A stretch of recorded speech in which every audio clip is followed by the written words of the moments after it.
Shalom Bapak Ibu, tiba saatnya kita mendengarkan firman Tuhan di malam pertanyaan kita, kebaktian malam. Kita terlebih dulu berdoa. Damai sejahtera Allah yang melampaui segala akal, itulah yang memelihara hati dan pikiranmu di dalam Kristus Yesus Tuhan kita. Amin. Adapun yang menjadi nats firman Tuhan ataupun nats khotbah buat kita, terangkat dari kitab Wahyu dalam bahasa Batak Pangukapon.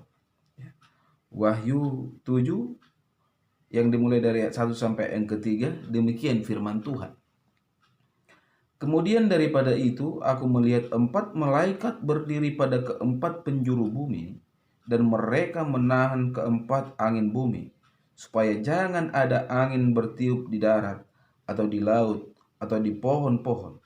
Dan aku melihat seorang malaikat lain muncul dari tempat matahari terbit. Ia membawa meterai Allah yang hidup, dan ia berseru dengan suara nyaring kepada keempat malaikat yang ditugaskan untuk merusakkan bumi dan laut.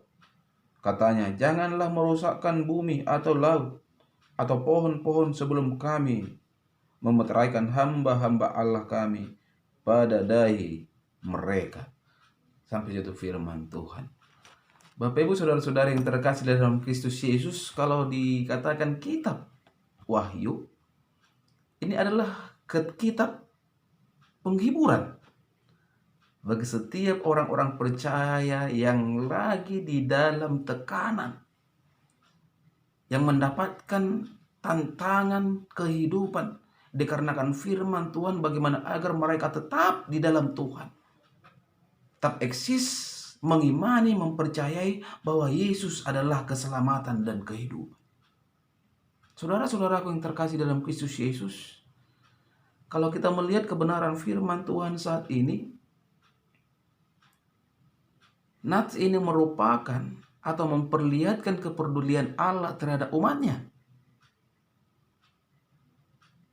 Peristiwa ini harus tetap dilihat dalam konteks pembukaan ke-7 meterai yang menandakan datangnya penghukuman Allah di pasal yang ke-6, saudara-saudara. Maka penglihatan ini seolah memperbaiki, kalau kita lihat kesannya, bahwa tidak seorang pun yang akan selamat pada hari murka Tuhan. Dalam kitab Wahyu 6 ayat yang ke-17. Sedangkan kalau kita memperhatikan nubuat Daniel, hamba Allah, angin adalah gambaran atau lambang kekacauan, saudara-saudara. Atau malapetaka. Itu terlihat dalam kitab Yeremia 49 ayat 36 sampai ayat 37. Itu bisa kita baca, saudara-saudara. Pada hari murka itu, Tuhan akan membebaskan orang-orang percaya. Seorang malaikat yang membawa meterai Allah memberi instruksi kepada keempat malaikat yang bertugas merusakkan bumi dan laut, agar mereka melakukan tugasnya setelah hamba-hamba Allah dimeteraikan. Saudara-saudara yang terkasih dalam Kristus Yesus, di dalam perjanjian lama, pemeteraian pada dahi dapat dipakai untuk menunjukkan tanda kepemilikan. Kalau kita perhatikan dalam kitab Yeskiel 9 ayat 9 Yeskiel 9 ayat 1 sampai 6, kita melihat bagaimana orang-orang benar di Yerusalem diberi tanda pada dahi mereka agar terhindar dari malapetaka.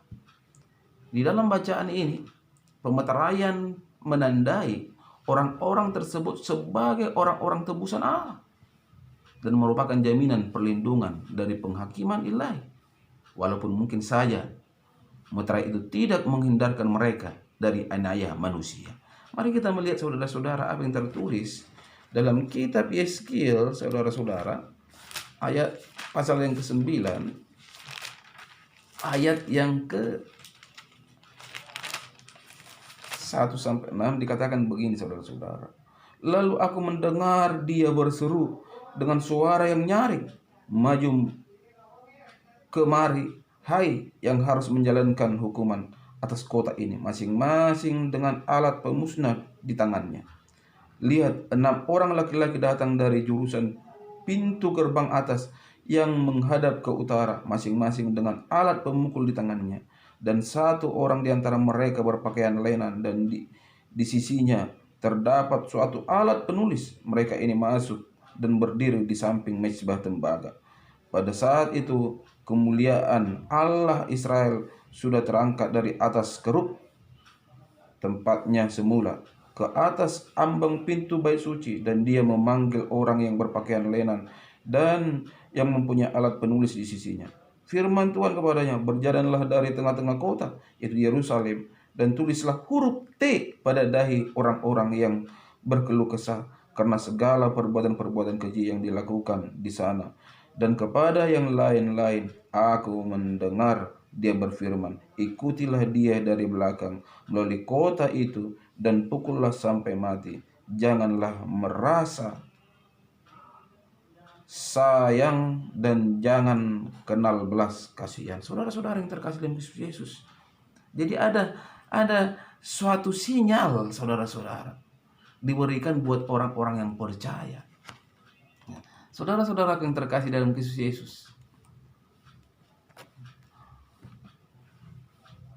di dunia ini selalu sering kita melihat dunia didera oleh peperangan dan kekacauan.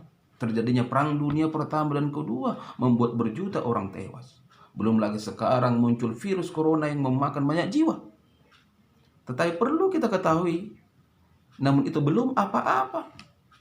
Mengapa? Karena Tuhan masih memerintahkan para malaikat menahan pelepasan angin dari 4 penjuru bumi. Oleh kepedulian Allah terhadap orang-orang yang percaya, agar beroleh keselamatan. Bayangkan betapa parahnya keadaan nanti jika Tuhan menyuruh malaikat-malaikatnya, saudara-saudara, melepaskan ke-4 angin tersebut. Tuhan sekarang masih memberikan waktu kepada manusia. Tetapi sayangnya, banyak manusia tidak menyadarinya dan menganggap dunia ini akan tetap eksis untuk waktu yang tidak terbatas. Melalui kebenaran firman Tuhan saat ini, kita diajak untuk memakai waktu, kesempatan ini, mengimani Tuhan dengan benar. Mari kita jangan sia-siakan kesempatan yang Tuhan berikan. Katakan dalam hidupmu, waktu ini adalah kesempatan. Waktu ini harus menjadi berkat.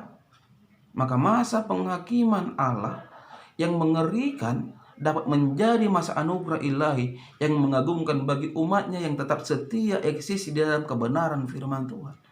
Yang selalu tetap berjalan, saudara-saudari, dalam kebenaran. Tanpa terpengaruh, tanpa bimbang dan ragu. Saudara-saudara yang terkasih dalam Kristus Yesus, biarlah melalui kebenaran firman Tuhan saat ini, bagaimanapun persoalan yang kita hadapi, bagaimanapun tantangan yang kita hadapi, di tengah-tengah rumah tangga, pekerjaan, bagaimana yang membuat ekonomi kita hancur, saudara-saudara, kebenaran firman Tuhan saat ini mengatakan, tetaplah berdiri di jalan Tuhan. Karena Tuhan akan menyatakan kuasanya tepat pada waktunya bagi orang-orang yang percaya.